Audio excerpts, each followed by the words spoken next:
গল্পের পরের কাহিনী। আসলে ওই পদযুগলহীন লোকটি ছিল এক জাদুকর। তারপর সেই পদযুগলহীন লোকটি যুবকটির দিকে জলজল চোখে তাকিয়ে যুবকটিকে জিজ্ঞাসা করল, তা তুমি এখানে এলে কি করে? তারপর যুবকটি তাকে সব ঘটনাটি জানাতেই সে বলল, শোনো, আমি তোমার কাছ থেকে ওই হীরা কিনতে চাই। তার বিনিময়ে আমি তোমাকে আমার মায়াবী কুঠারটি দেব।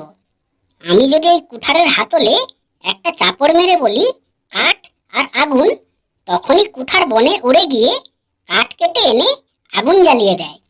আমি যদি বলি শিরচ্ছেদ করো, তখনই কুঠার সবচাইতে কাছে যে মাথা পাবে সেটা কেটে ফেলবে। এইরকম আশ্চর্য কাজের কুঠার তুমি সারা দুনিয়া খুঁজলেও পাবে না। যুবকটি তখন মনে মনে ভাবল, তাই তো। তারপর যুবকটি বলছে, ঠিক আছে, আপনার প্রস্তাবে আমি রাজি আছি। এই বলে যুবকটি তার হীরকখণ্ডটি তুলে দিল বুড়ো জাদুকরের হাতে, আর জাদুকরটিও সেই যুবকটির হাতে তার মায়াবী কুঠারটি তুলে দিল।